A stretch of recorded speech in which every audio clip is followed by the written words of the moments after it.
Hello there. I'm glad you found your way here tonight. The vagus nerve, your body's wandering pathway from brain to heart to gut, is one of neuroscience's most fascinating mysteries. Tonight, we'll explore how this single nerve might hold the key to the deep, calm and restful sleep you've been searching for. Wherever you are right now, settle in, get comfortable. Tonight, we'll discover 100 remarkable facts about your vagus nerve and its connection to peace, healing, and the kind of sleep that actually restores you. Now, let's begin. Early facts. Your body's wandering highway. The vagus nerve is the longest nerve in your entire body. It starts at the base of your skull in your brainstem and then does something remarkable. It wanders. That's actually what vagus means in Latin, the wandering nerve. And wander it does, snaking down through your neck, branching out to your vocal cords, your heart, your lungs, down past your diaphragm to your stomach, your liver, your intestines. One nerve touching almost every major organ you have. Scientists call it the 10th cranial nerve, or simply CNX. But here's what makes it special. Your body has 12 pairs of cranial nerves, and most of them stay close to your head and neck. The vagus nerve is different. It's like a superhighway of information running from your brain to your gut, carrying millions of signals every single day without you ever noticing. Research from 2024 shows that about 80% of the vagus nerve's fibers are actually sensory fibers. Think about that for a second. 80%. That means most of this nerve's job isn't sending commands from your brain down to your organs. It's doing the opposite, listening.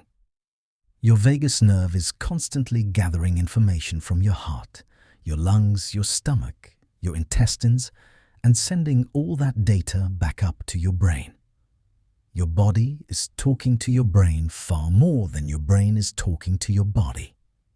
This changes everything about how we think about stress and calm. Because when scientists at Columbia University studied this communication pathway, they discovered something fascinating. Your vagus nerve is essentially a telephone line between your gut and your brain.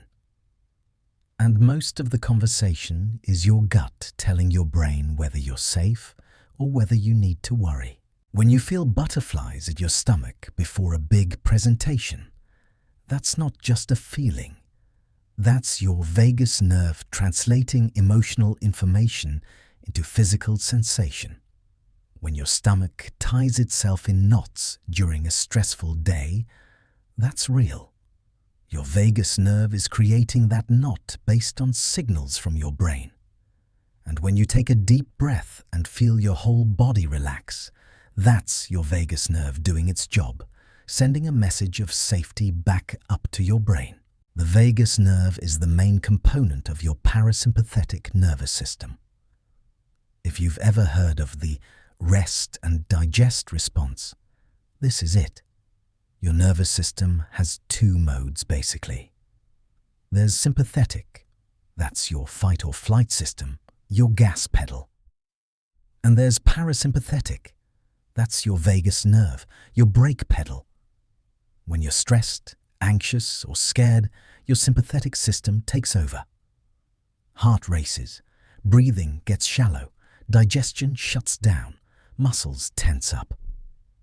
But when your vagus nerve activates, it's like someone just pressed the off switch on all of that. Heart rate slows, breathing deepens, digestion turns back on. Your whole body shifts into healing mode. And here's where it gets interesting for sleep. Your vagus nerve doesn't just control whether you're stressed or calm. It controls how quickly you can shift from stress back to calm. Some people have what researchers call high vagal tone. Their vagus nerve is like a well-oiled brake pedal. They get stressed, sure, but they bounce back fast. They can go from anxious to calm in minutes.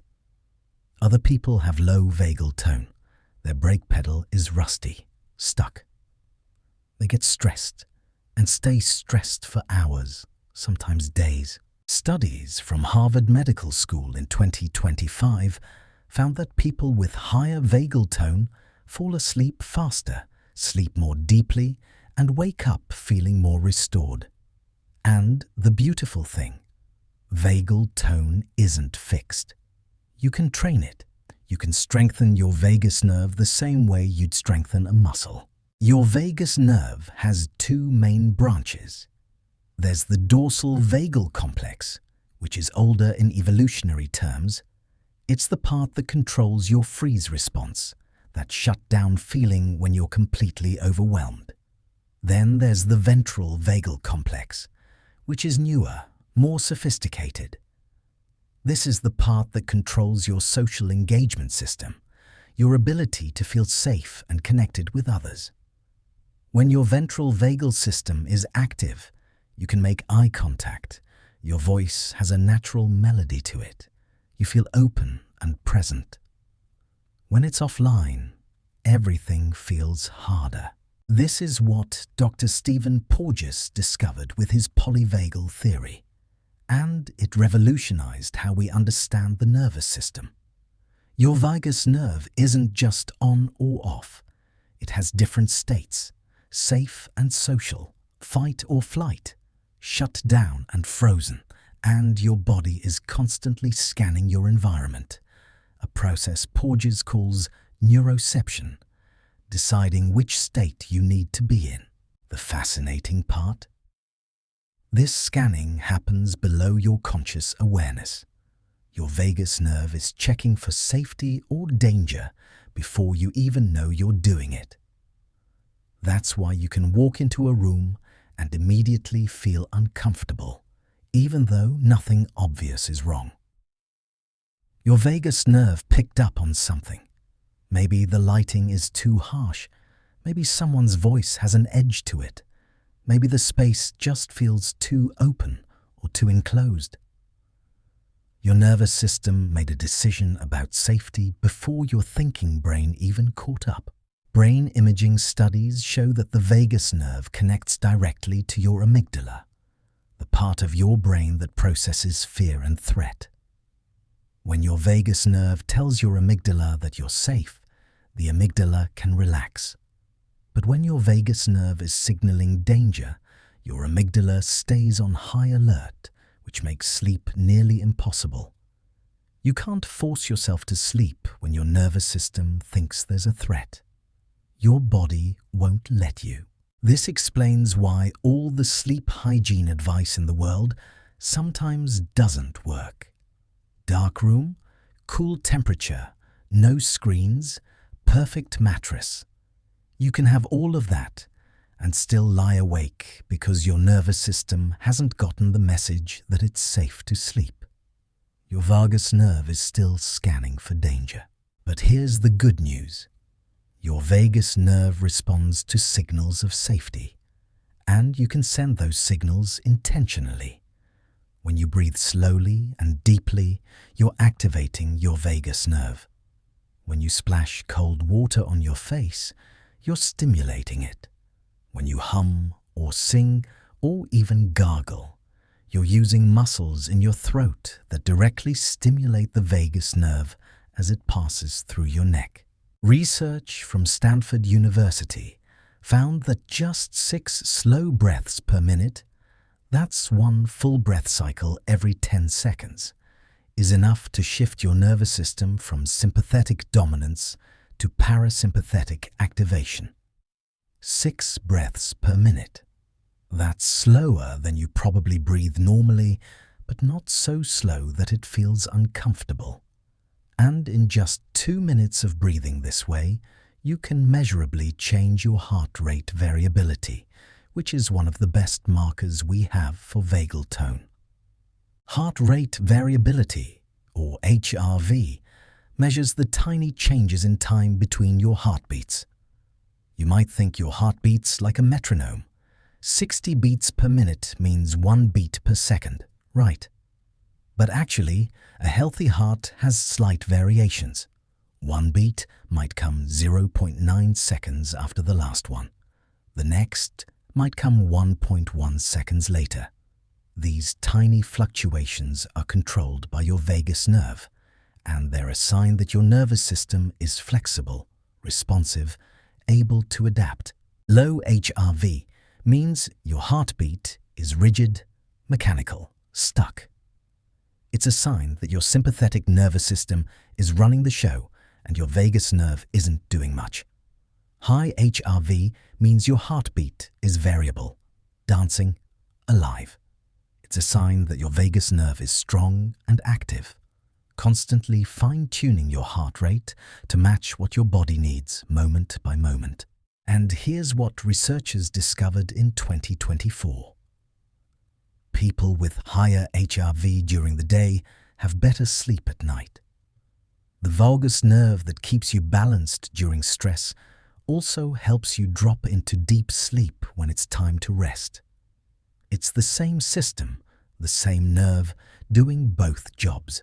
Your vagus nerve controls your heart rate directly. When you inhale, your vagus nerve actually backs off a little, which lets your heart speed up slightly. When you exhale, your vagus nerve activates more strongly, which slows your heart down. This is called respiratory sinus arrhythmia, and it's completely normal and healthy. It's your heart and your breath working together, orchestrated by your vagus nerve. This is why breathing practices are so powerful for sleep. When you lengthen your exhale, breathing out for longer than you breathe in, you're giving your vagus nerve more time to activate during each breath cycle. You're literally training your nervous system to spend more time in the calm state than in the alert state. Think about it like this. If you breathe in for a count of 4 and out for a count of 4, you're spending equal time in activation and relaxation.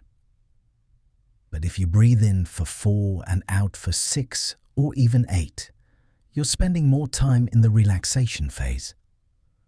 Your vagus nerve gets more practice being active, and the more practice it gets, the stronger it becomes. The vagus nerve also controls your vocal cords. This is why your voice changes when you're stressed versus when you're relaxed. When you're anxious, your voice might get higher, tighter, more strained. When you're calm, your voice naturally drops into a lower, warmer, more resonant tone. This connection goes both ways. When you deliberately speak in a calm, gentle voice, you're stimulating your vagus nerve through the muscles in your throat and larynx. This is also why humming is such a powerful tool for activating the vagus nerve. When you hum, you create vibrations in your throat and chest that directly stimulate the nerve as it passes through those areas. Researchers found that just 5 minutes of humming can measurably increase vagal tone. 5 minutes. You could do that right now if you wanted. A gentle hum, like the sound of a refrigerator or a distant engine. Not loud, not performative, just a soft vibration in your throat. Singing works the same way. Chanting, even gargling water. All of these activities involve muscles in your throat that the vagus nerve innervates, and when you use those muscles, you send signals back to the nerve that activate the parasympathetic system. Your vagus nerve connects to your face too, specifically the muscles involved in social engagement. When you're in a state of vagal activation, when your ventral vagal system is online, your facial muscles naturally soften. Your eyes can meet someone else's gaze without stress. Your listening becomes easier. You can track the melody in someone's voice. These are all signs that your nervous system feels safe. But when your vagus nerve is offline, When you've shifted into sympathetic activation or dorsal shutdown, your face changes. Your eyes might dart away. Your expression might go flat. Your voice might lose its musicality. You're not doing this on purpose. It's your nervous system's way of communicating that you don't feel safe. This is why eye contact can feel so intense for some people.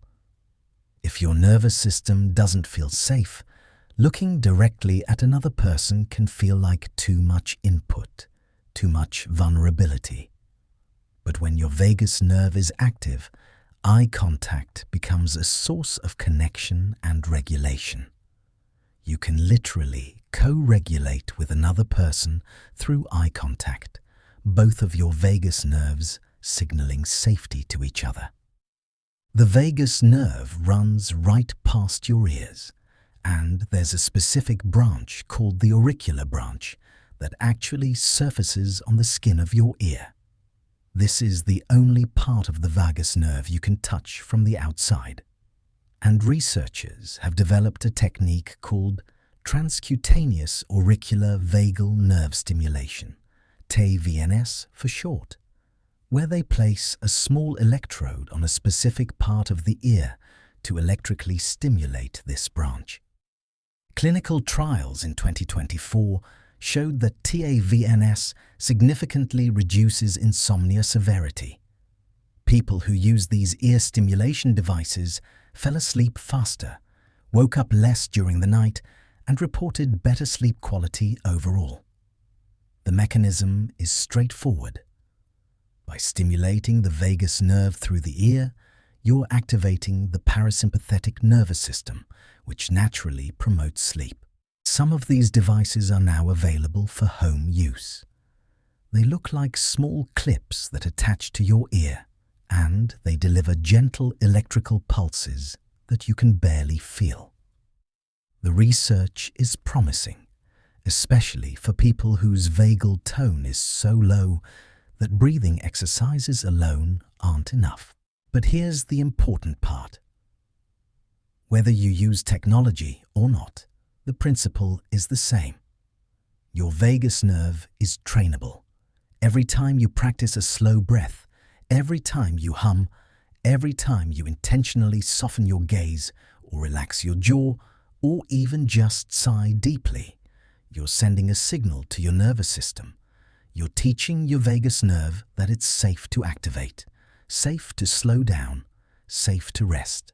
Your vagus nerve also controls digestion, which is why stress messes with your stomach so reliably. When your sympathetic nervous system is active, digestion shuts down.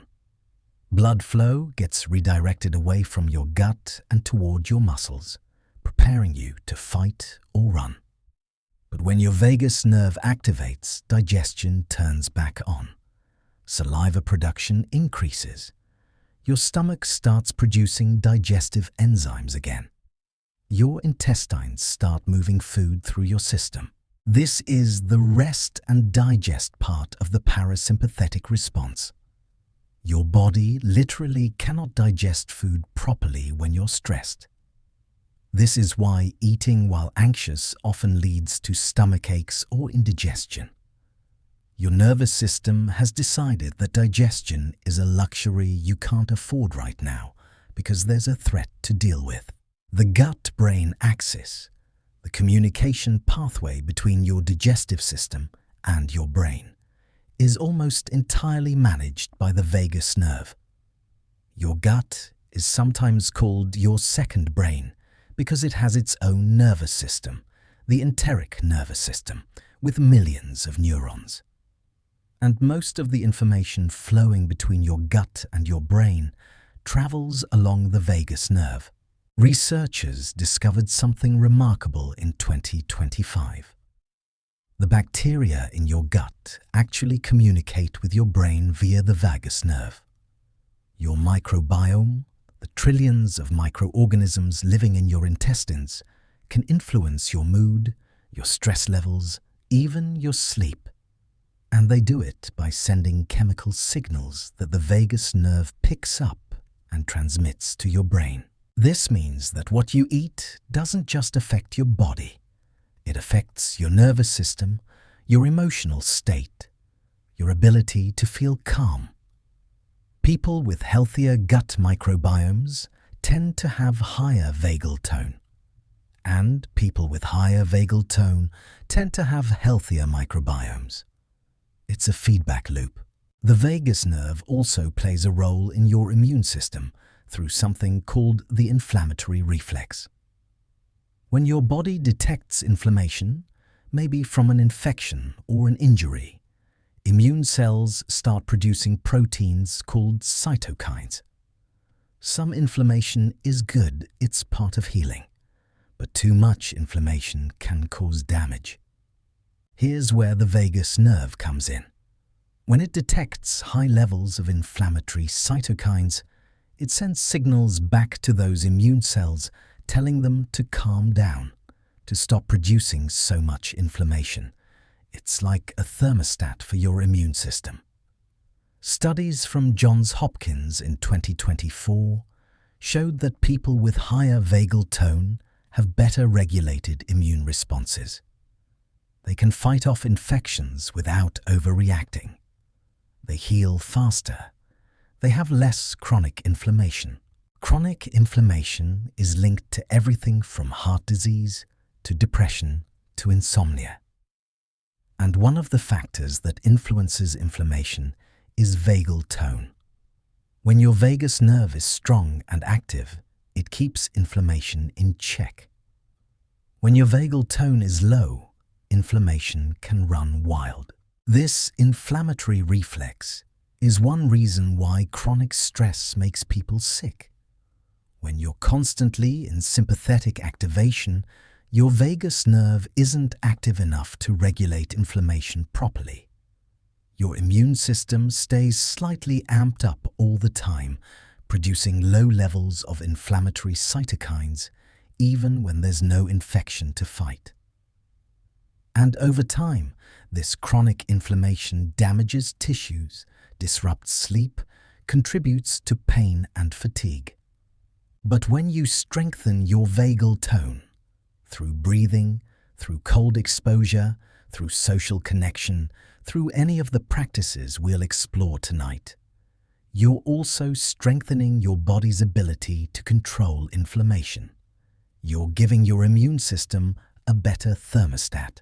Let's pause for just a moment. Notice your breath right now. You don't have to change anything. Just notice. Is it fast or slow? Shallow or deep? Smooth or choppy? Your vagus nerve is monitoring every single breath you take, adjusting your heart rate, your blood pressure, your state of alertness based on how you're breathing. Even this simple act of noticing is a form of regulation. You're bringing conscious awareness to an automatic process, and that awareness itself is calming. The vagus nerve connects to something called the nucleus tractus solitarius in your brainstem. This is one of the main processing centers for signals coming up from your body. All that information your vagus nerve gathers from your heart, your lungs, your gut, it all gets integrated here. And this nucleus has connections to almost every other part of your brain involved in stress, emotion, and arousal. When researchers at the MIT used brain imaging to track what happens during vagal nerve stimulation, they found that activity increases in areas of the brain involved in emotional regulation and decreases in areas involved in anxiety and fear.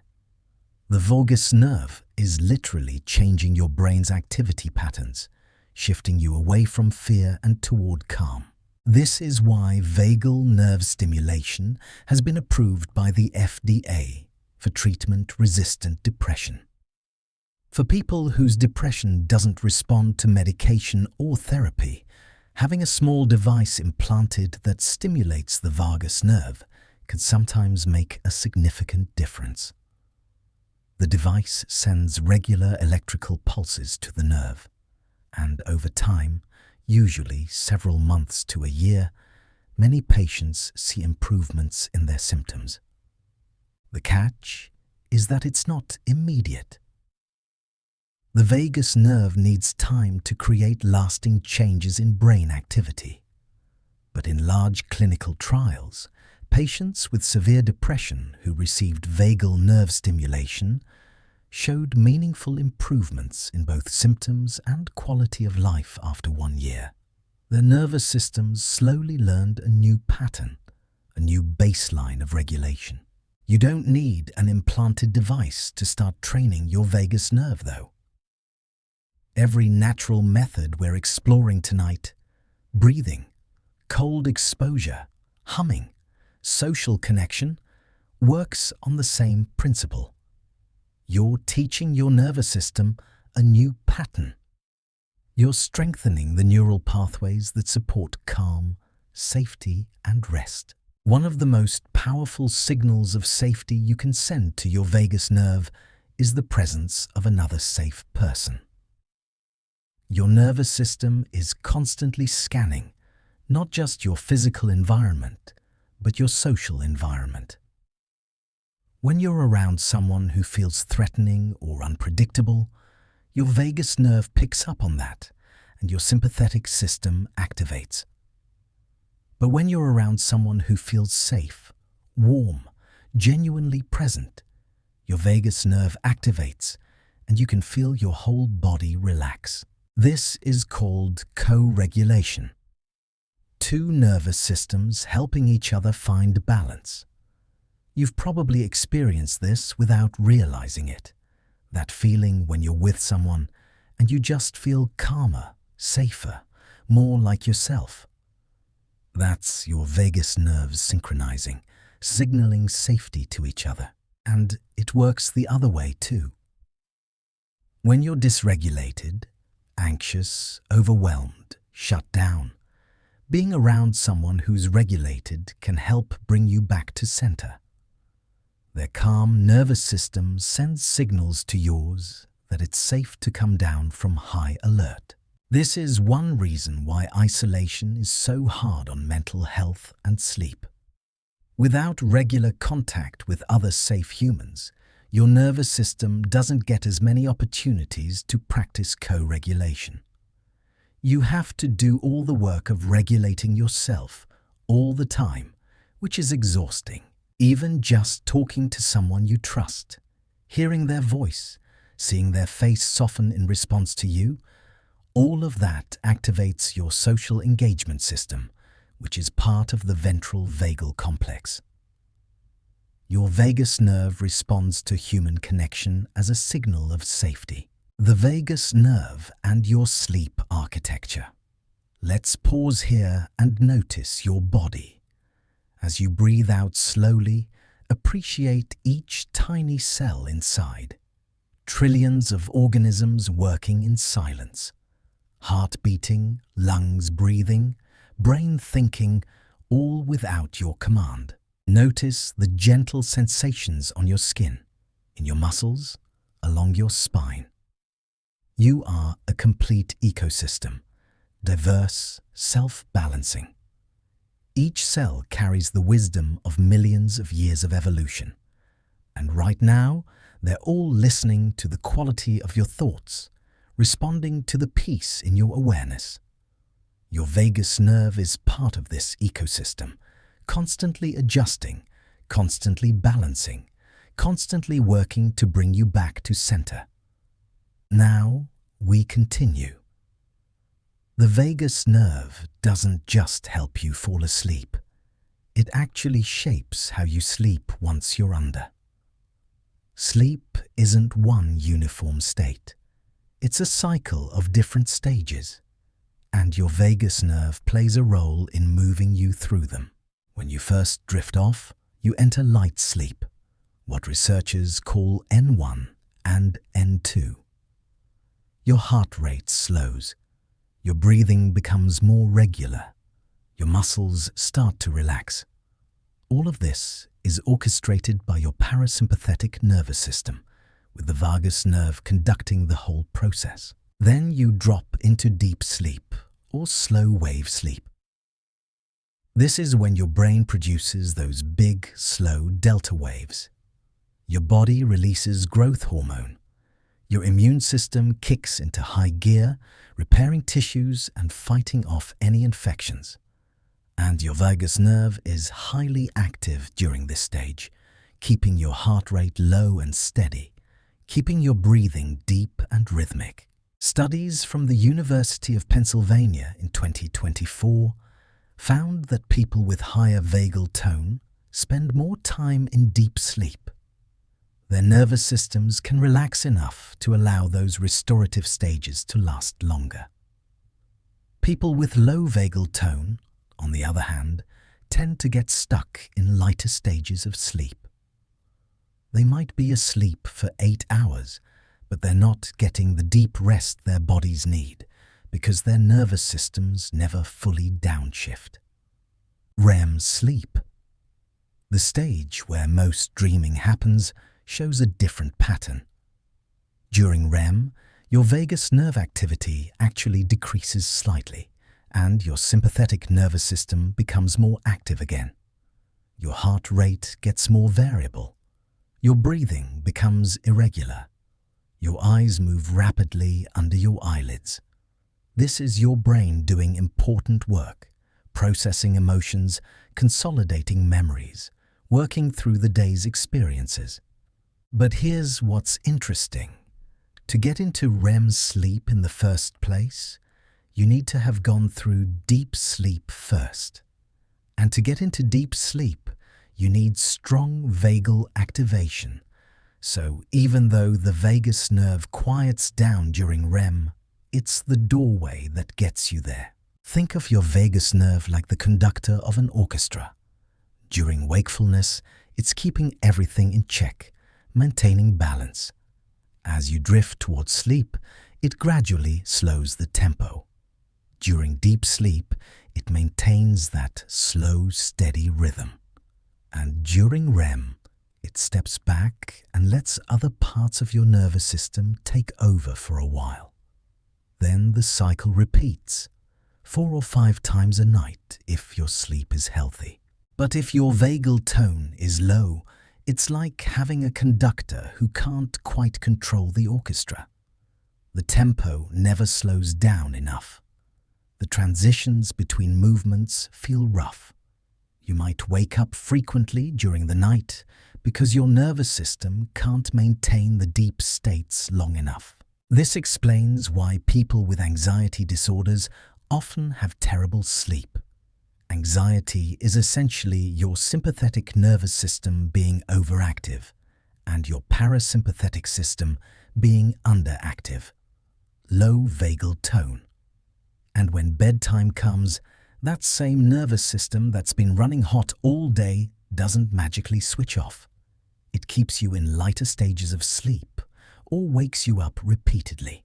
Research on transcutaneous auricular vagal nerve stimulation, those ear clip devices we mentioned earlier, showed something remarkable. When people used them for 30 minutes before bed, they didn't just fall asleep faster. They also had more deep sleep and fewer nighttime awakenings. The electrical stimulation was essentially giving their vagus nerve a boost, helping it do its job of shepherding them into those deeper, more restorative stages. You can achieve similar effects without devices, though. Every technique that activates your vagus nerve during the day, the breathing practices, the cold exposure, the humming, all of that builds your baseline vagal tone. And higher baseline tone means better sleep at night. The vagus nerve is also involved in something called the baroreflex. Baroreceptors are sensors in your blood vessels that detect changes in blood pressure. When your blood pressure goes up, these receptors send signals via the vagus nerve to your brainstem, which then signals your heart to slow down. When blood pressure drops, the opposite happens. This is important for sleep because your blood pressure naturally drops at night. It's called nocturnal dipping, and it's a sign of healthy cardiovascular function. But if your vagus nerve isn't working properly, this dipping doesn't happen as much. Your blood pressure stays elevated even during sleep, which increases your risk of heart problems and also disrupts sleep quality. People with sleep apnea often have impaired vagal function. Their breathing stops repeatedly during the night, oxygen levels drop, and the nervous system panics, activating the sympathetic system to wake them up enough to start breathing again. This happens over and over, sometimes hundreds of times a night, and it absolutely destroys vagal tone. What's interesting is that the relationship goes both ways. Sleep apnea damages vagal tone, but low vagal tone can also contribute to sleep apnea. When the muscles in your throat don't have good tone, they're more likely to collapse during sleep, blocking your airway. And those throat muscles are innervated by the vagus nerve. There's actually a medical treatment that involves implanting a device to stimulate the vagus nerve, specifically to treat sleep apnea. It's called Inspire therapy. The device detects when you're breathing in and sends a pulse to the hypoglossal nerve, which controls your tongue to keep your airway open. It's not technically stimulating the vagus nerve itself, but it's based on the same principle, using electrical stimulation to regulate automatic functions that have stopped working properly. But let's talk about what you can do without surgery or devices. Cold exposure is one of the most powerful natural vagus nerve stimulators we know of. When you splash cold water on your face, something called the dive reflex kicks in. This is an ancient mammalian reflex that slows your heart rate and redirects blood flow to your vital organs. It's the same reflex that allows seals and dolphins to hold their breath underwater for so long. And in humans, it's mediated almost entirely by the vagus nerve. You don't need to jump in an ice bath, though that works too. Even just washing your face with cold water or holding a cold pack against your face for 30 seconds is enough to activate this reflex. Your heart rate will drop. Your breathing will slow. Your whole nervous system will shift toward parasympathetic dominance. Researchers at the University of Portsmouth found that people who did regular cold water immersion, even just a cold shower for 2 minutes, showed significant improvements in heart rate variability and vagal tone. Their nervous systems became more flexible, more responsive, better at shifting from stress to calm. There's a practice called contrast therapy, where you alternate between hot and cold. Maybe you stand in a hot shower for 3 minutes, then switch to cold for 1 minute, and repeat. Each time you switch from hot to cold, you're stimulating your vagus nerve. Each time you switch from cold back to hot, you're creating a wave of relief that also activates parasympathetic responses. Some people find this easier than straight cold exposure because the contrast makes it feel less intense, and the research suggests it's just as effective for building vagal tone. Temperature affects your vagus nerve in other ways too. Your core body temperature naturally drops at night as part of the sleep process. This cooling is partly controlled by the vagus nerve through its connections to blood vessels in your skin. When your vagus nerve is active, blood vessels in your hands and feet dilate slightly, allowing heat to escape from your core. This is why your hands and feet often feel warmer right before you fall asleep.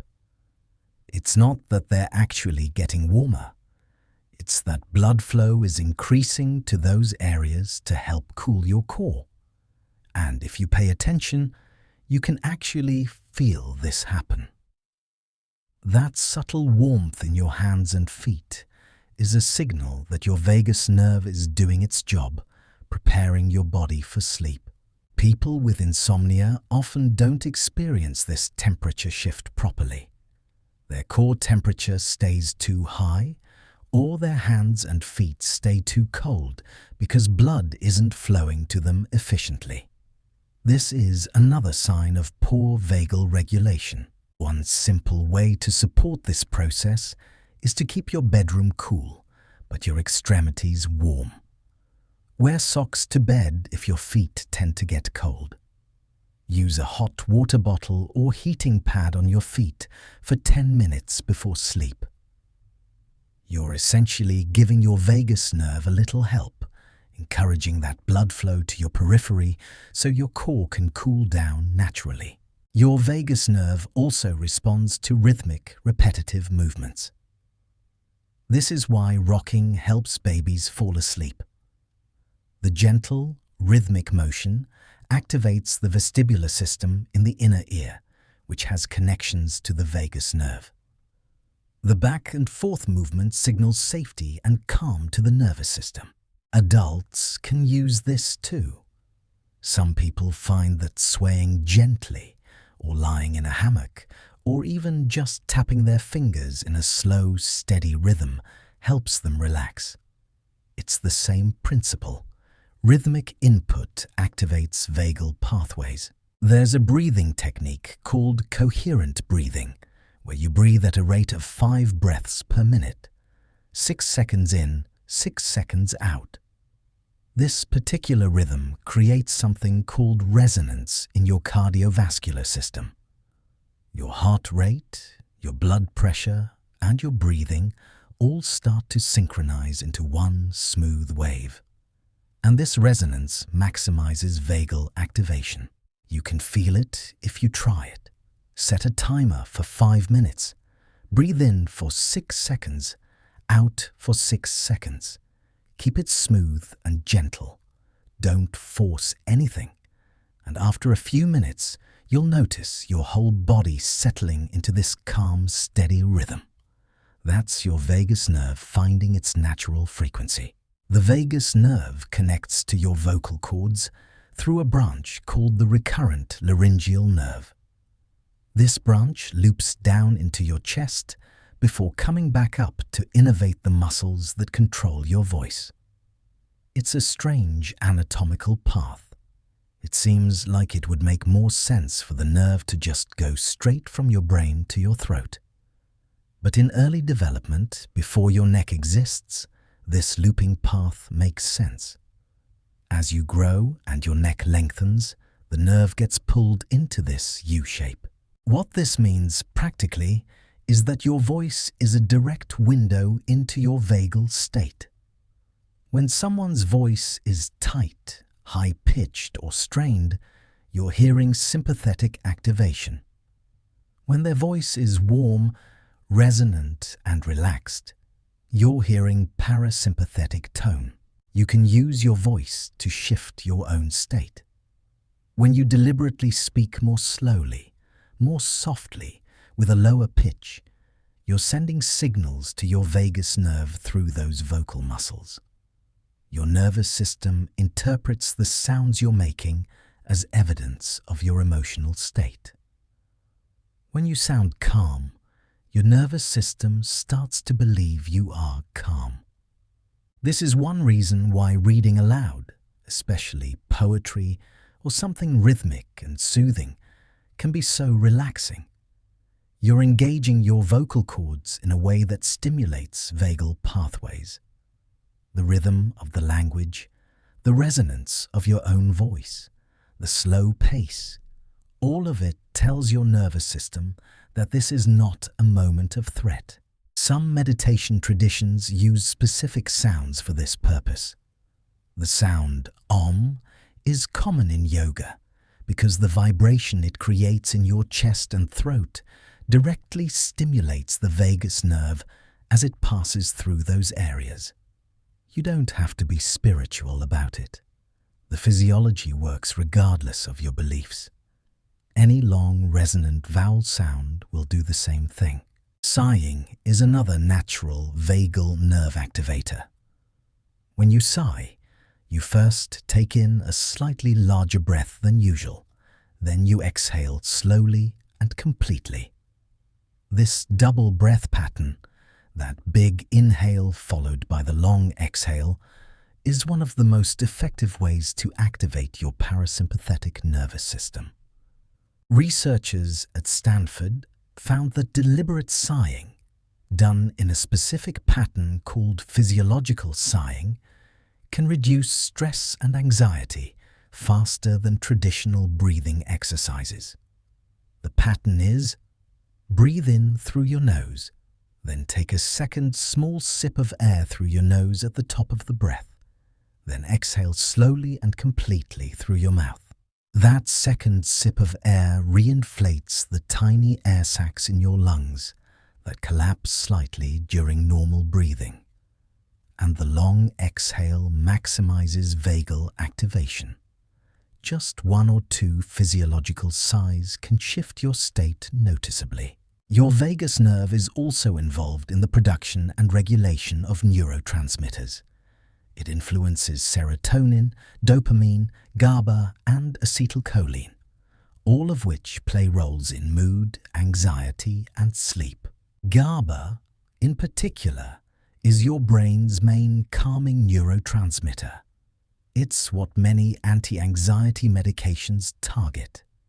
And vagal nerve stimulation has been shown to increase GABA activity in certain brain regions. You're essentially using your nervous system to create your own anti-anxiety medication. The acetylcholine that the vagus nerve releases directly onto your heart is what slows your heart rate down. When your vagus nerve is highly active, it's constantly releasing little pulses of acetylcholine that tell your heart to take it easy, to beat more slowly, to rest. This is why meditation practices that focus on the heart, like loving kindness meditation or heart-centered breathing, can be so effective. You're bringing conscious attention to the organ that's most directly controlled by your vagus nerve, and attention itself can influence physiology. There's a technique called heart-focused breathing, where you imagine breathing in and out through the center of your chest. It's not literal, obviously. You still breathe through your nose or mouth. But the visualization of breathing through your heart, combined with slow, steady breaths, creates a sense of warmth and openness in your chest that many people find deeply calming. Researchers at the HeartMath Institute found that this practice increases heart rate variability and promotes what they call cardiac coherence, a state where your heart rhythm becomes smooth and ordered rather than chaotic. And cardiac coherence is essentially a marker of strong vagal tone. We're approaching the middle of our journey now. Your vagus nerve has been working this whole time, monitoring your heart rate, your breathing, the comfort of your position, the safety of your environment. It's gathering all that information and sending it up to your brain, helping your brain decide whether it's time to stay alert or time to let go into sleep. And chances are, it's starting to signal that sleep is near. That's okay. That's exactly what we want. Deep vagal wisdom, the science of letting go. The vagus nerve has memory. Not memory the way your brain stores facts and events, but memory in the form of patterns. Your nervous system learns what usually happens after certain signals.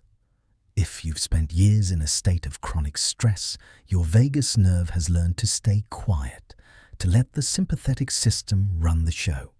If you've had trauma, your nervous system might have learned that the world is dangerous, that it needs to stay vigilant even when there's no immediate threat.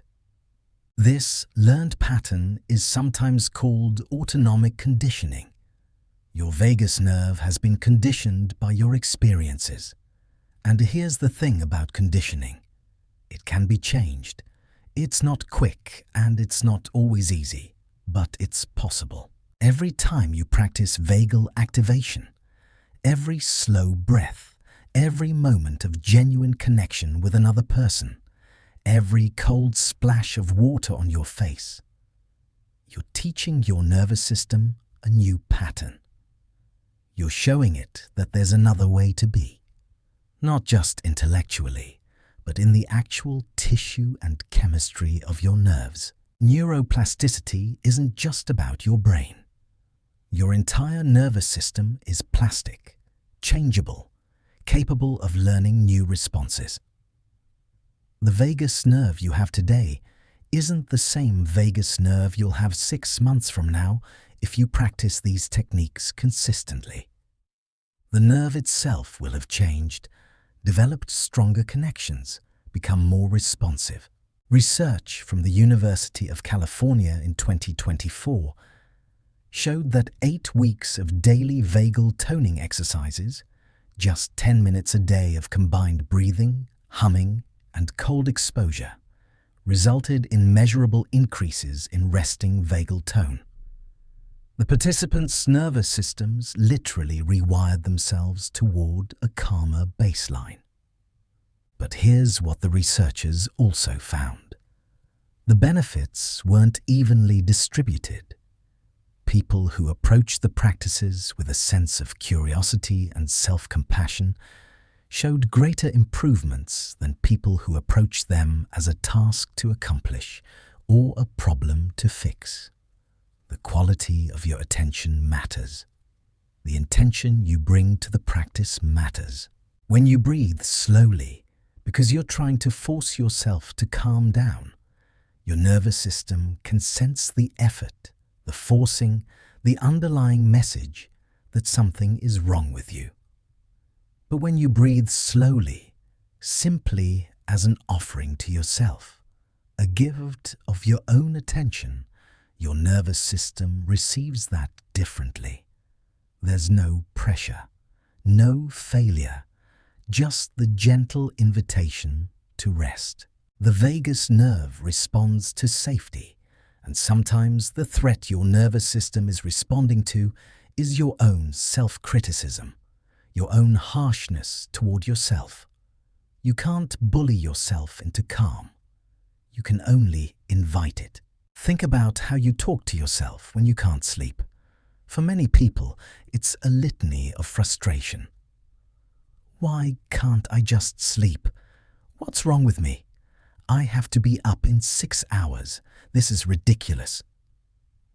Each of those thoughts is a signal of danger to your nervous system. Your vagus nerve isn't going to activate when you're essentially telling yourself that you're failing, that there's an emergency, that time is running out. But if you can shift the internal dialogue, I'm safe right now. My body knows how to sleep. I can trust this process. You're sending very different signals.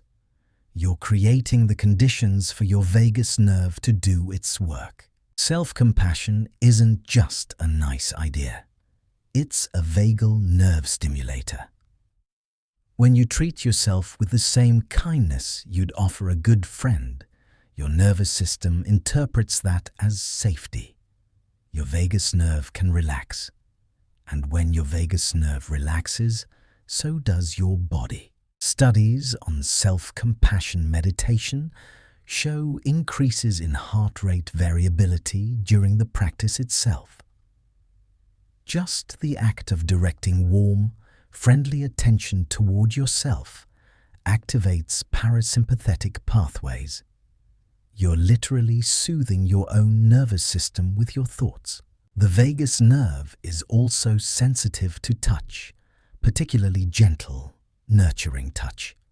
When you place your hand on your heart, or give yourself a gentle hug, or even just stroke your own arm slowly and softly, you're activating nerve endings in your skin that send signals to your vagus nerve. This is why massage is so relaxing.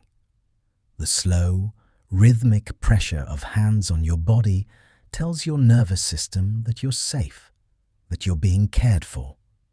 Your vagus nerve responds to this with deeper activation, which is why people often feel sleepy during or after a massage. But you don't need someone else to provide this. Self-massage works on the same principle. Gently massaging your own feet or your temples or the back of your neck, any slow, rhythmic, caring touch sends those same signals of safety and nurturing to your nervous system. There's a specific technique called the Valsalva maneuver that some people use to activate their vagus nerve quickly. You take a deep breath, then bear down like you're trying to have a bowel movement, holding that pressure for 10 to 15 seconds before releasing. This increases pressure in your chest cavity, which stimulates baroreceptors that connect to the vagus nerve. It's effective. It can rapidly slow your heart rate, but it's also intense, and it's not appropriate for everyone. If you have any heart conditions or high blood pressure, you shouldn't do this without medical guidance. But for healthy people, it's one more tool in the toolkit for vagal activation. A gentler version is simply holding your breath for a few seconds after a full exhale. That pressure change in your chest still stimulates the vagus nerve, but it's much milder. You can do this lying in bed if you're having trouble falling asleep. Breathe out completely, hold for 3 or 4 seconds, then breathe in slowly. The brief pause creates just enough pressure change to nudge your vagus nerve into greater activation. Your vagus nerve is influenced by your posture too. When you slouch or hunch forward, you're compressing your chest cavity and your abdomen, which can actually inhibit vagal function. The nerve has to navigate through all that compressed tissue, and the signals don't flow as easily. But when you sit or lie with your spine long and your chest open, you're creating more space for the vagus nerve to function optimally. This doesn't mean you need to be rigid or uncomfortable, just spacious. Shoulders relaxed, but not collapsed. Chest open, but not puffed up. The natural curves of your spine supported. If you're lying down right now, you might notice what happens when you make small adjustments. If you're on your back, imagine a string gently pulling the crown of your head toward the headboard, lengthening your neck slightly. Feel how that creates a little more space in your throat, where the vagus nerve passes through. Feel how your breath moves more easily. The vagus nerve connects to your diaphragm, that dome-shaped muscle under your lungs that does most of the work of breathing. When you breathe deeply into your belly, what's called diaphragmatic breathing, you're moving that muscle through its full range of motion. And as the diaphragm moves, it massages the vagus nerve, stimulating it mechanically. This is why belly breathing is so much more calming than chest breathing. Chest breathing uses the smaller muscles between your ribs and doesn't engage the diaphragm much. It's the breathing pattern of stress and anxiety. Quick, shallow, high in your chest. Belly breathing, on the other hand, is the breathing pattern of rest and calm. You can feel the difference right now if you want. Place one hand on your chest and one on your belly. Breathe normally and notice which hand moves more. If your chest hand is moving more than your belly hand, you're chest breathing. Now deliberately breathe so that your belly hand moves more than your chest hand. Slower, deeper, letting your belly expand as you inhale and soften as you exhale. That shift from chest to belly breathing is a shift from sympathetic to parasympathetic dominance. You're manually changing which part of your nervous system is in charge, just by changing how you breathe. If you're still here with me, thoughts still flickering like candlelight, just notice. Don't judge. Just notice where your mind is.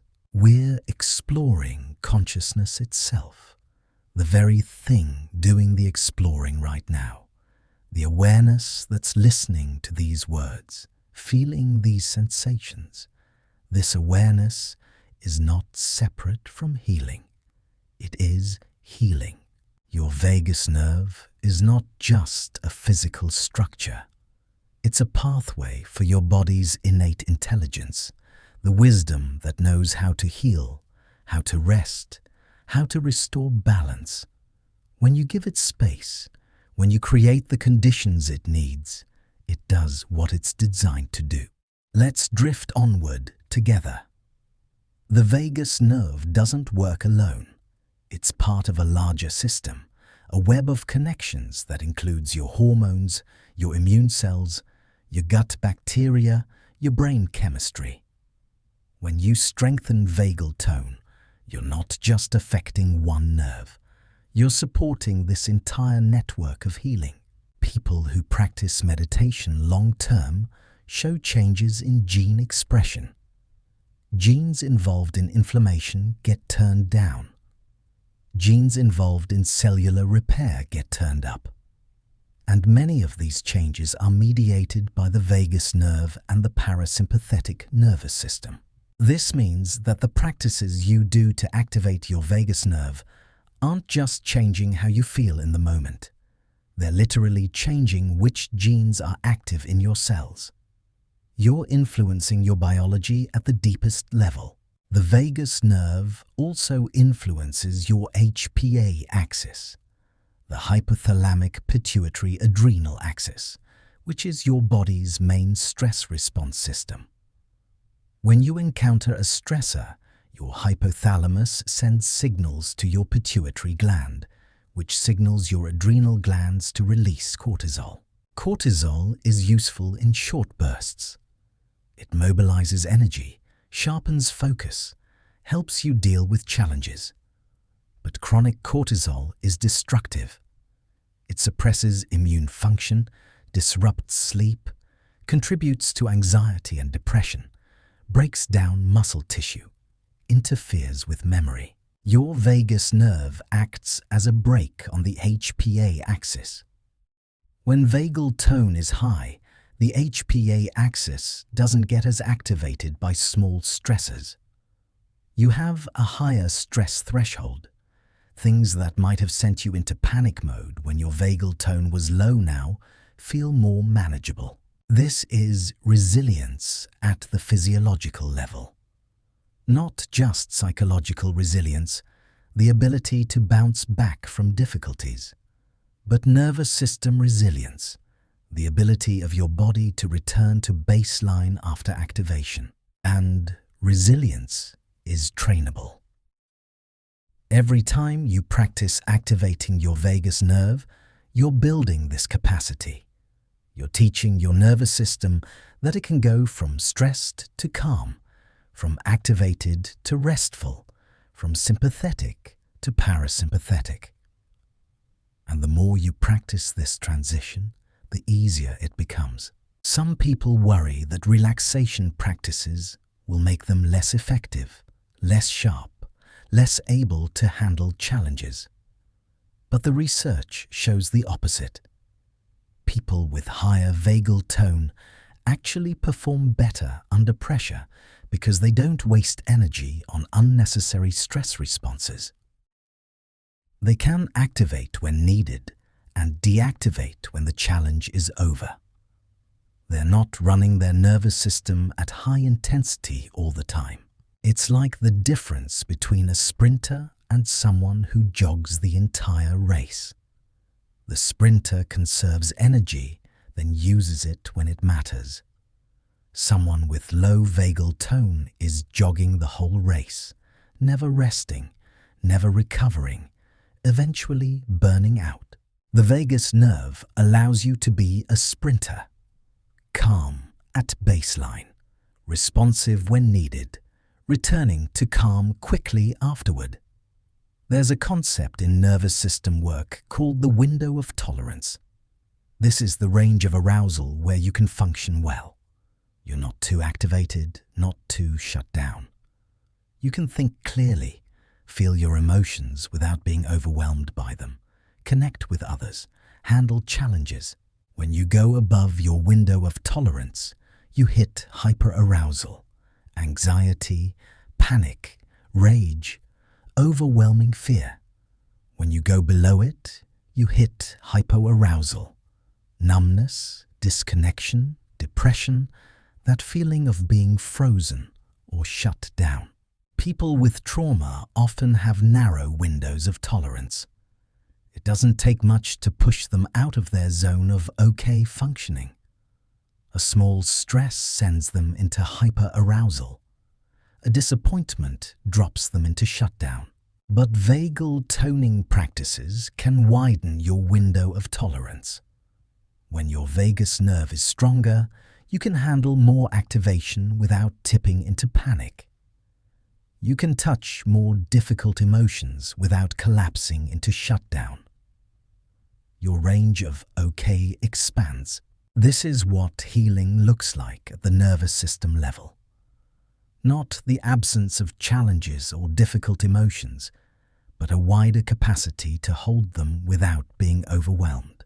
The vagus nerve is sometimes called the nerve of compassion because it's so intimately connected with your ability to feel safe with others, to attune to their emotional states, to offer care and receive care. When someone is suffering and you feel that pull in your chest, that ache of empathy, that's partly your vagus nerve responding. When you see someone smile and you feel yourself smile in return, that's social engagement mediated by vagal pathways. People with higher vagal tone tend to be more empathic, more prosocial, more connected in their relationships. Not because they're trying harder to be good people, but because their nervous systems feel safe enough to open to others. And this connection goes both ways. Acts of kindness, of generosity, of genuine care for others. These activate your own vagus nerve. When you help someone, your HRV increases.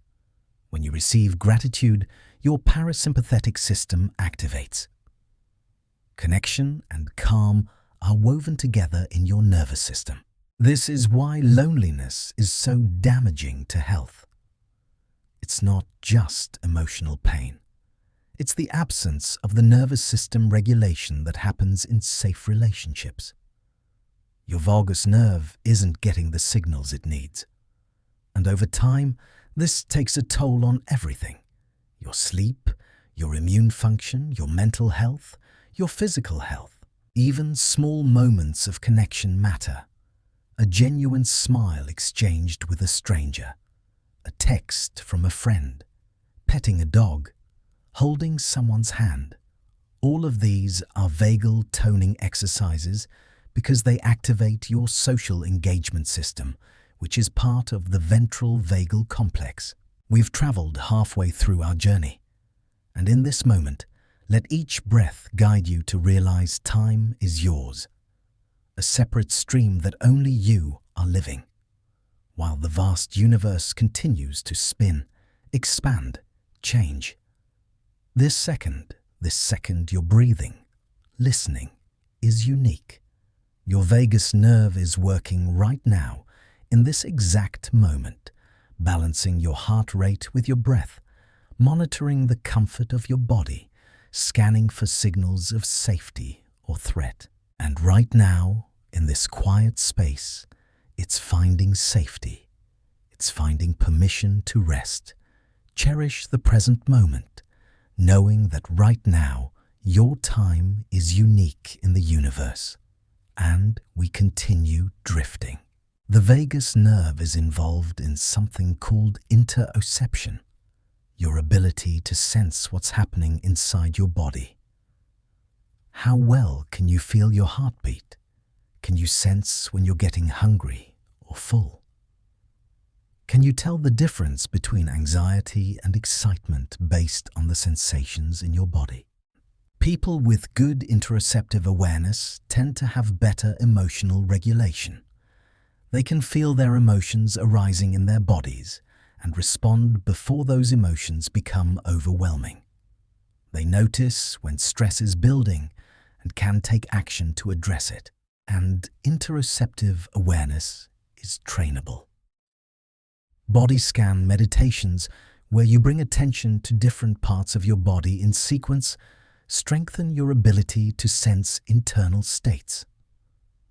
The vagus nerve is constantly sending sensory information from your organs to your brain, and when you practice paying attention to those signals, you get better at receiving them.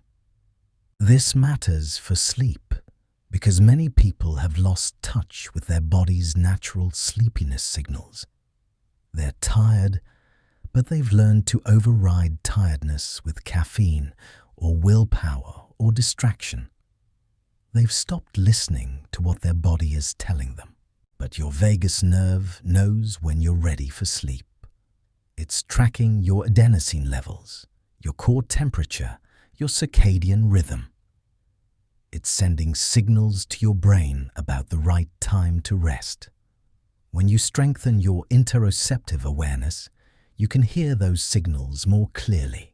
You might notice your eyelids getting heavy, your thoughts getting a little fuzzy, your body wanting to lie down. These aren't random.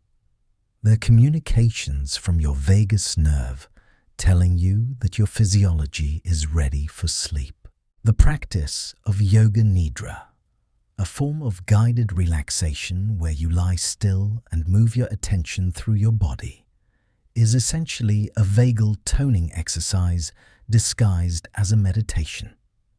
You're lying in a safe, comfortable position. You're breathing naturally.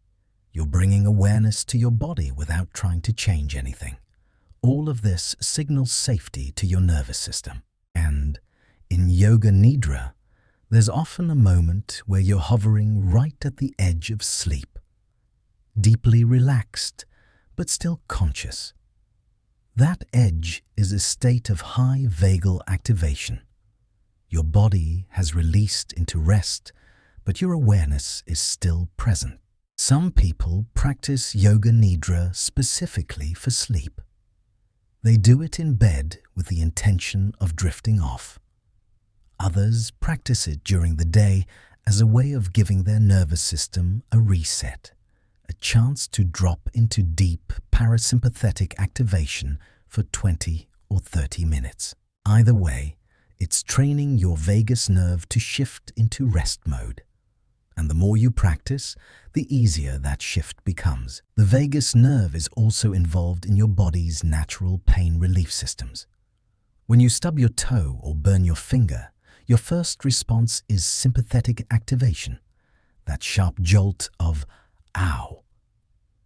But then, if you breathe deeply and let yourself relax, the pain often softens.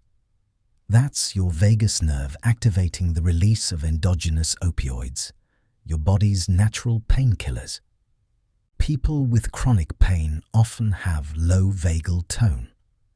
Their nervous systems are stuck in a state where pain signals are amplified and pain relief systems are suppressed. Vagal nerve stimulation has been studied as a treatment for chronic pain conditions, and the results are promising. But again, you don't need an implanted device. Practices that strengthen vagal tone, breathwork, meditation, gentle movement, cold exposure, all support your body's natural pain modulation systems. You're not making the pain go away with your mind. You're activating physiological pathways that genuinely reduce pain signaling. The vagus nerve connects to your facial muscles, especially the muscles around your eyes and mouth. This is why you can often tell how someone is feeling just by looking at their face. When someone feels safe and calm, their vagal tone is high and their facial muscles naturally soften. Their eyes brighten, their expression opens. But when someone's vagal tone is low, when they're in sympathetic activation or dorsal shutdown, their face reflects that. Eyes might look flat or glazed. The muscles around the mouth might be tight. The overall expression might seem guarded or distant. You can use this connection deliberately. When you consciously soften your face, releasing tension in your jaw, your forehead, the space between your eyebrows, you send signals to your vagus nerve that you're safe. Your nervous system reads your facial expression as information about your emotional state. Try it now if you want. Let your jaw drop open slightly, letting the weight of your lower jaw just hang. Soften the space between your eyebrows. Let your eyelids get a little heavier. Notice what happens in your body when you do this. Many people feel an immediate sense of relief, a dropping of tension they didn't even know they were holding. That's your vagus nerve responding to the softening in your face, interpreting it as a signal that you can let go, that it's safe to rest. Your eyes themselves are connected to your autonomic nervous system. When you look at something far away, your gaze softens, and your parasympathetic system tends to activate. When you focus on something close up, especially something with sharp edges or a screen, your gaze becomes more intense, and your sympathetic system activates slightly. This is one reason why screen time before bed is so disruptive. It's not just the blue light, though that's part of it. It's also that focusing on a bright screen close to your face keeps your nervous system in a state of alertness. Your eyes are telling your vagus nerve that you need to stay vigilant, that there's something requiring your attention.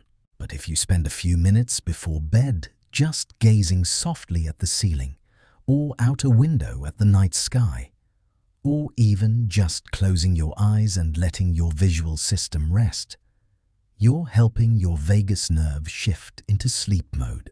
There's a practice called palming, where you rub your hands together to warm them, then gently cup them over your closed eyes without pressing.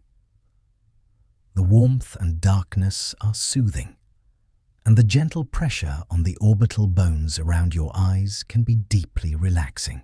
This is another one of those simple practices that works because it sends multiple signals of safety to your nervous system.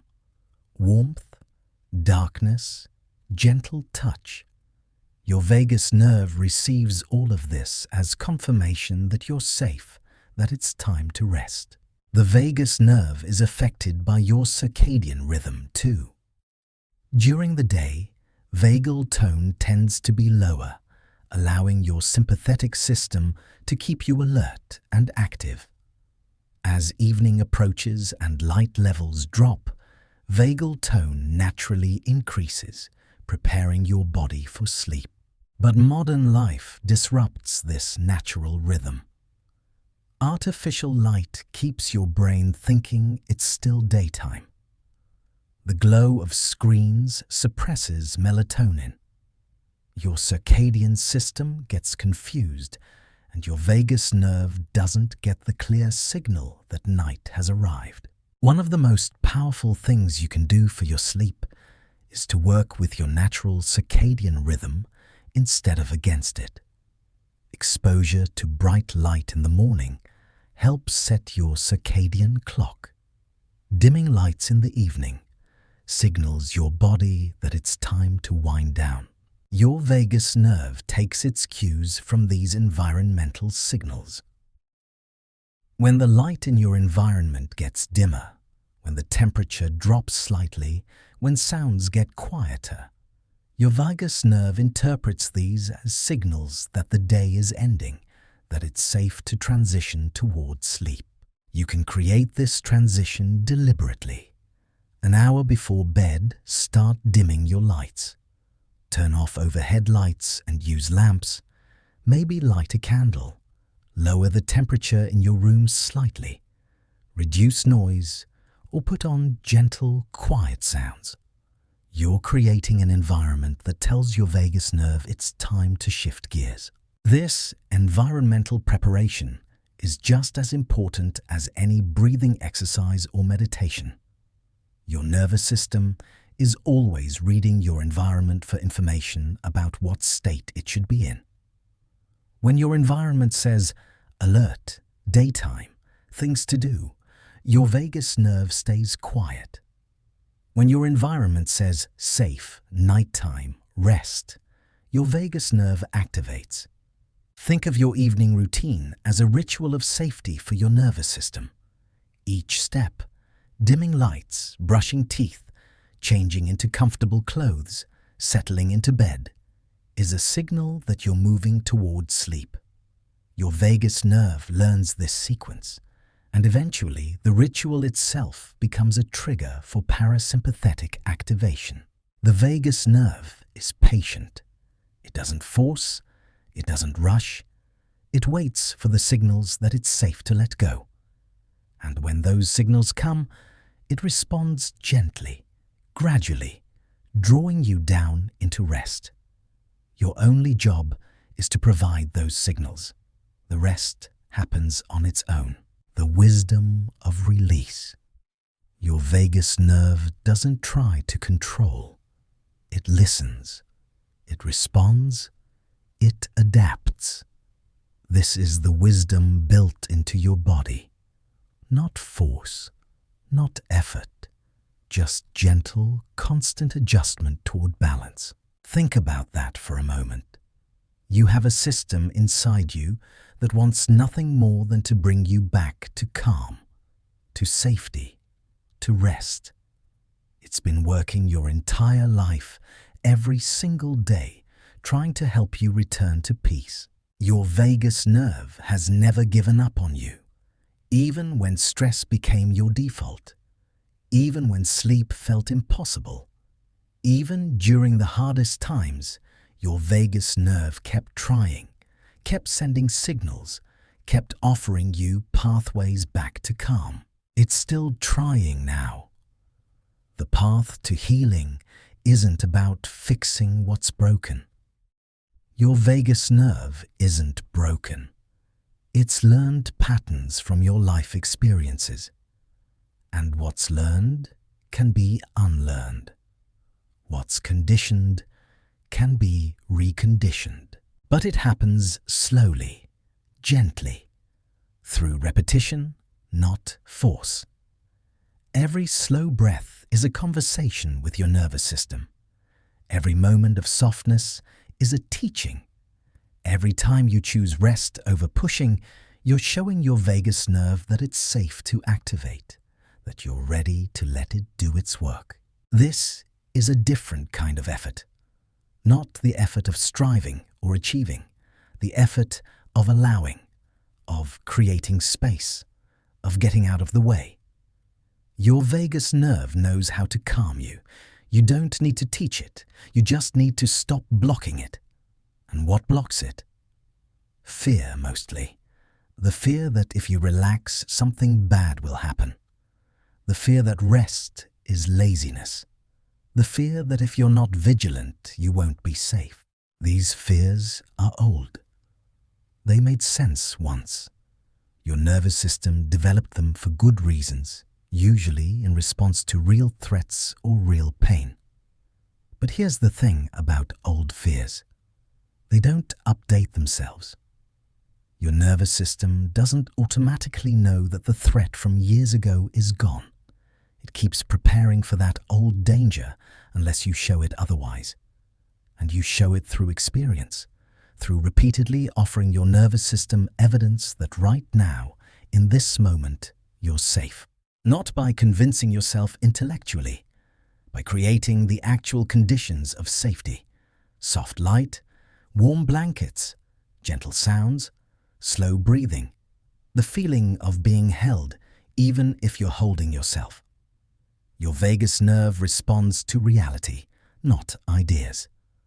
When the reality of your present moment is safe, your vagus nerve can feel it, can believe it, can finally let go.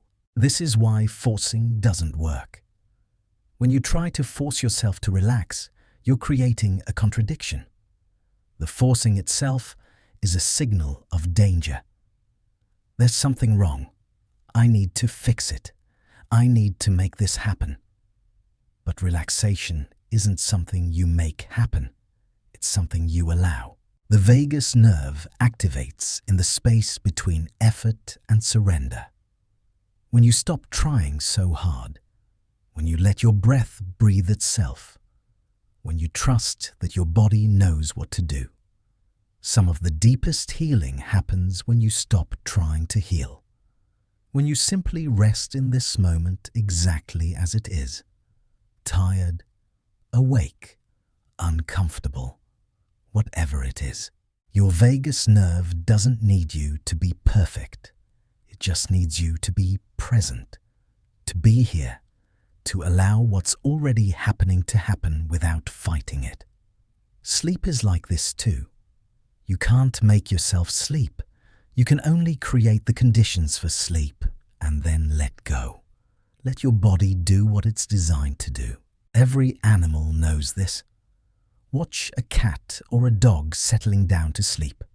There's no struggle, no worry about whether they'll be able to rest. They just settle. Their nervous systems shift naturally from activity to rest. You have the same capacity, the same nervous system, the same vagus nerve that's designed to guide you into sleep without effort. But somewhere along the way, you learned to mistrust this, to override it, to push through tiredness, to stay alert even when your body was asking for rest.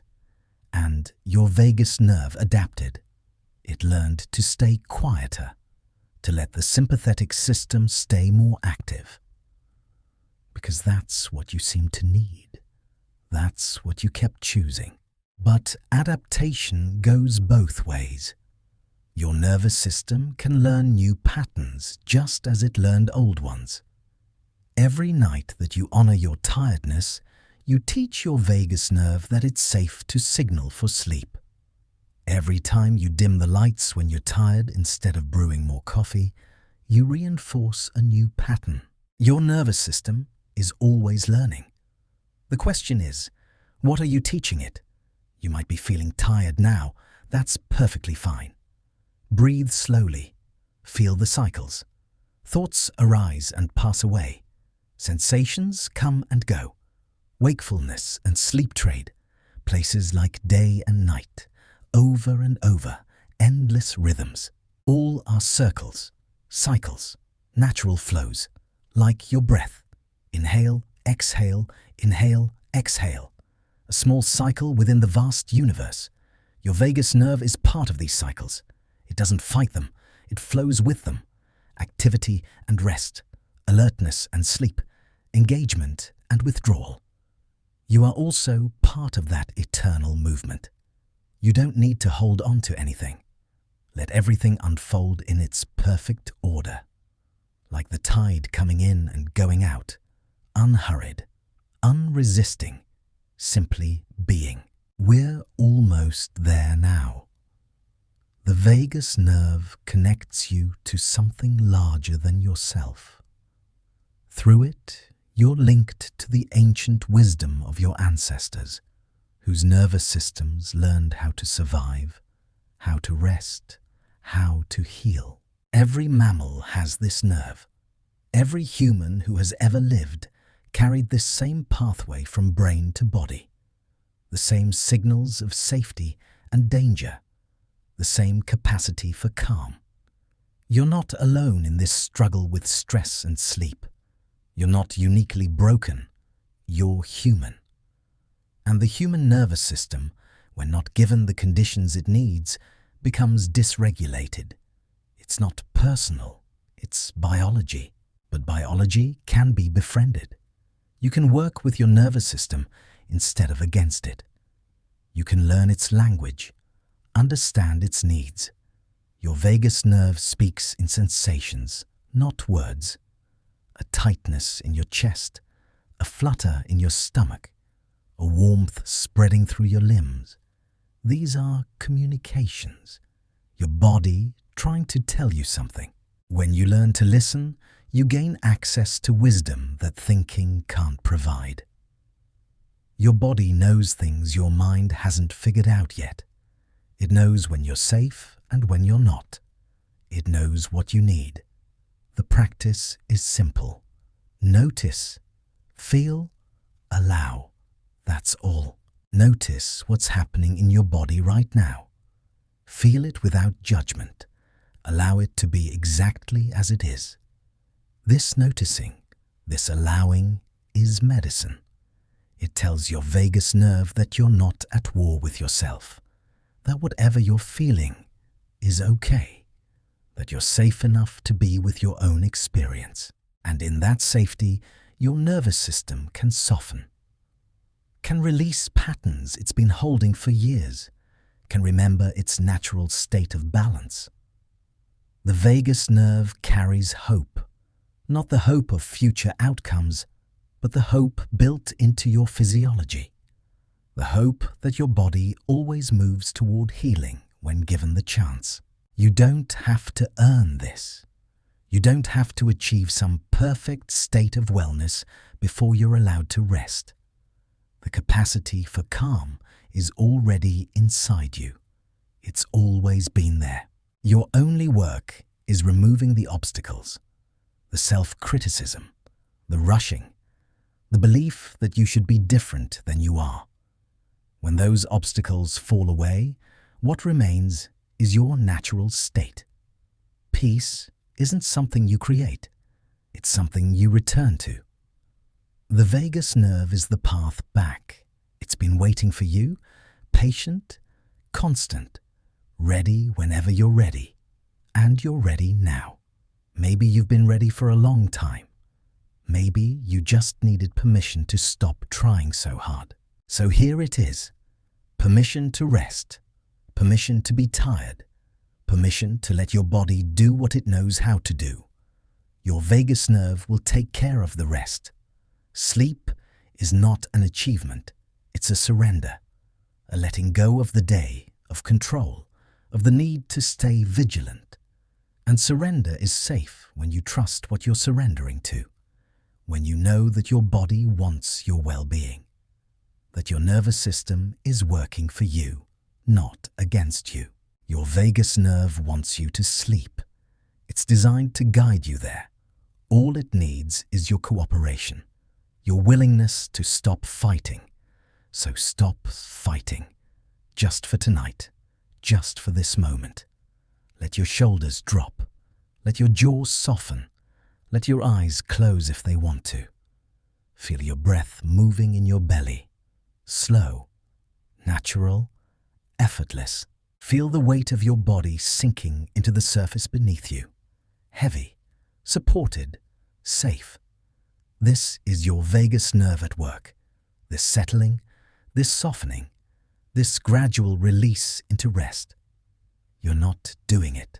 It's being done through you, by the wisdom of your own nervous system, which knows exactly what you need. Trust it. Trust this. Trust the process that's unfolding in your body right now. The ancient rhythm of wakefulness and sleep. The tide going out. The natural progression toward rest. You don't have to force anything. You just have to allow it.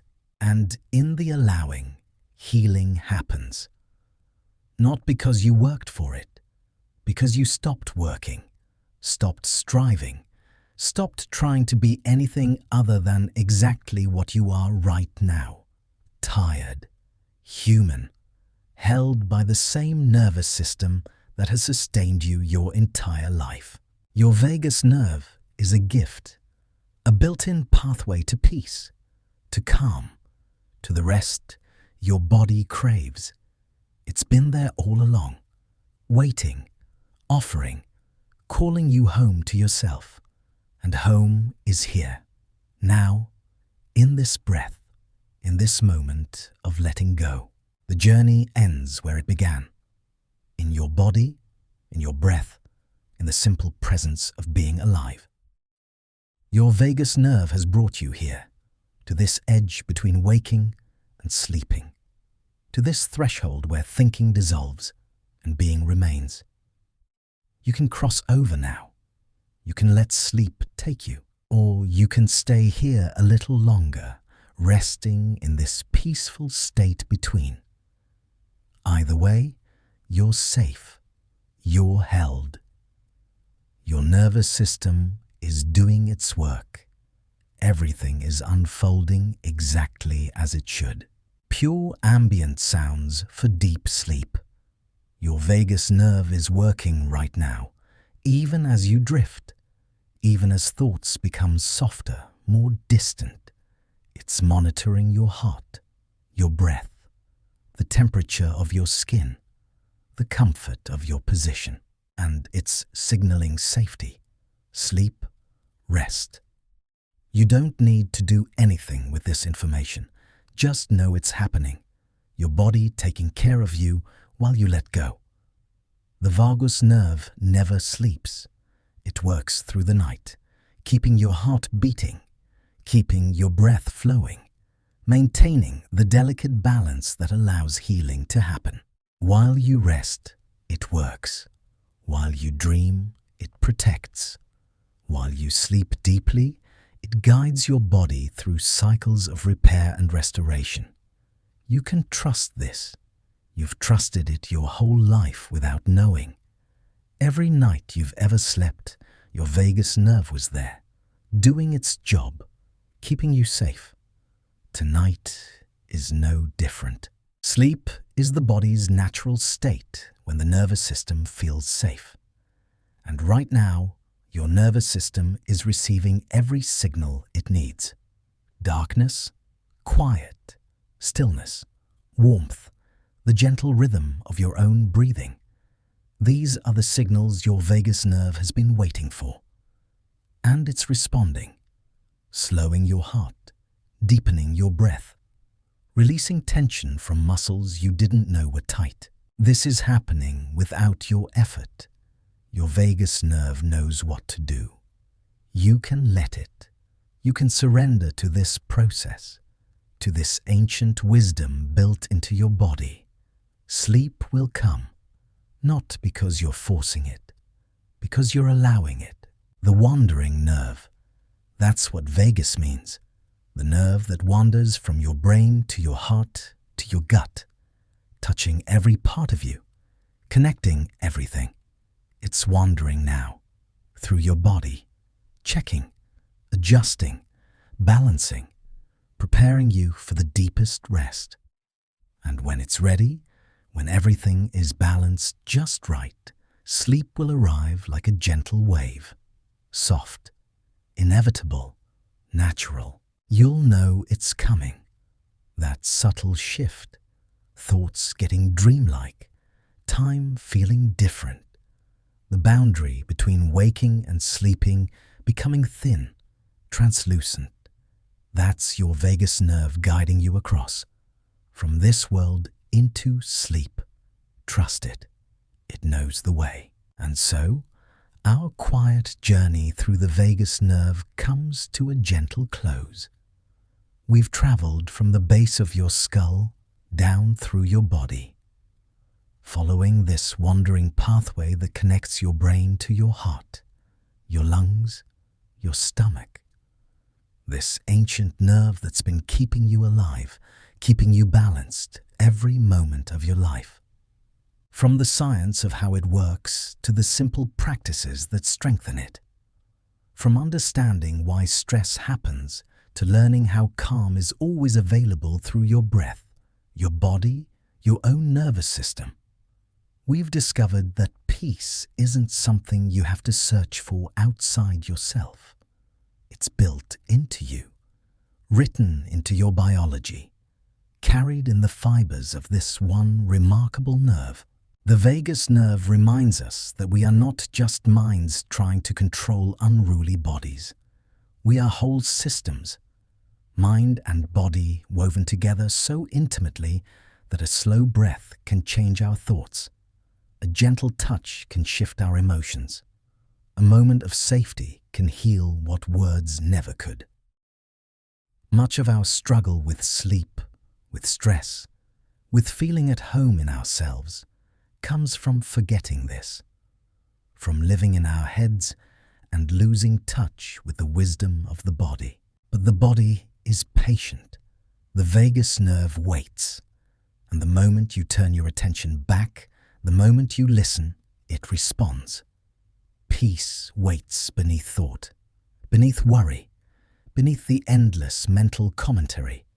It waits in the space of simple presence, in the feeling of breath moving through your body, in the gentle rhythm of your heartbeat. Your vagus nerve has always known this. It's been trying to show you. Every time you sighed and felt relief, every time you took a deep breath and felt your shoulders drop, every time you felt held by someone you love, that was your vagus nerve, speaking to you in the only language it knows, the language of sensation, of settling, of coming home to yourself. And now, in these final minutes, take the deepest breath you can, as deep as possible. Fill your lungs completely. Feel your belly expand, your ribs widen, your chest lift, and then let it all go.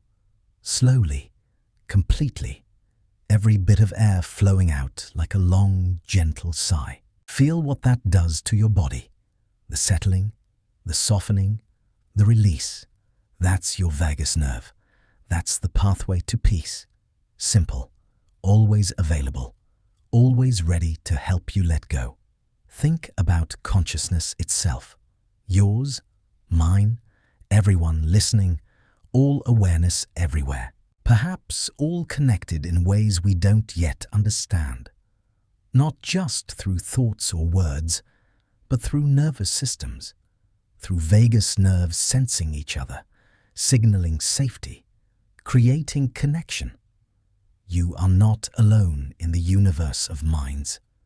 You're part of a vast network of bodies breathing, hearts beating, nervous systems constantly adjusting, constantly seeking balance. And right now, in this moment, countless people are drifting towards sleep just like you. Their vagus nerves doing the same work as yours, guiding them home, bringing them to rest. You're part of something so much larger than yourself, and yet completely unique. Your own breath, your own heartbeat, your own particular journey from waking to sleeping. Let your entire being dissolve now into the ocean of consciousness, into dreamless rest, into the space before thought, before words, before even breath, just pure being, pure awareness, floating in the vastness of existence. No boundaries left, no separation between you and the darkness, between you and the quiet, between you and sleep. Only peace, only rest, only this eternal moment of letting go. Prepare for deep sleep, not by trying, not by doing, just by allowing, by surrendering, by trusting the process that's already unfolding in your body. Your vagus nerve has done its work. Your nervous system has shifted into rest mode. Your body is ready. Your mind is quiet. Sleep is here, waiting, patient, gentle. All you have to do is stop holding on. Stop trying to stay awake. Stop thinking about sleep and just let it happen. If this thoughtful exploration of the vagus nerve made you feel less alone in your struggle with stress and sleep, whisper it forward to someone who's awake tonight. Share it with someone who needs to know that calm is possible, that their nervous system isn't broken, that there's a pathway home to peace built right into their own body. One quiet share, one peaceful night at a time. But there's no need to do anything now, nothing at all. You've traveled far tonight, deeper into the mysteries of your own nervous system than most journeys take you. You've learned that the key to calm has been inside you all along, in this wandering nerve that connects everything, that wants nothing more than to bring you back to balance. You can allow these thoughts to fade now, like morning mist dissolving in warm sunlight, leaving only the gentle calm behind. Let your breathing deepen. Let it find its own rhythm. Slow, natural, effortless. Let your body feel heavier, as if the earth itself is pulling you down, holding you, supporting every inch of you. If sleep comes, let it carry you like a gentle river, smoothly, inevitably, into a realm where your vagus nerve can do its deepest work, where healing happens without effort, where restoration unfolds in darkness and silence. If your eyes are still open, that's okay. Your vagus nerve is still working, still signaling, still preparing you for rest. But if they're closed, stay there. Stay in the darkness that feels safe and warm. Stay in the stillness that holds you. Tomorrow, your vagus nerve will still be there, still working, still offering you pathways to calm whenever you need them. But tonight belongs to stillness, to darkness, to the deep rest your body has been craving. Your vagus nerve has brought you here, to this threshold between waking and sleeping, to this edge where conscious control dissolves and something deeper takes over. You can cross over now, you can let go completely, or you can rest here in this peaceful in-between place, this liminal space where you're not quite awake but not quite asleep. Either way, you're safe. You're held. Your body knows what it needs, and what it needs is rest. Deep, unbroken, healing rest. So rest now. Let your vagus nerve do what it does best. Let it guide you down into sleep, into dreams, into the profound restoration that only night can bring. Your heart is beating. Your breath is flowing. Your vagus nerve is working. Everything else can wait. Everything else can fall away. There's only this now. Only breath. Only the gentle drift towards sleep. Only the peace that comes when you finally stop trying and just let go.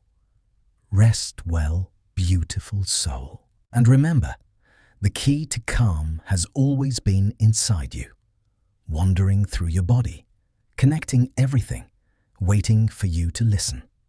Your vagus nerve is the pathway home, and home is here, in this breath, in this moment, in this body that has carried you your entire life and will carry you safely through this night. Sweet dreams with gentle neuroscience. Good night.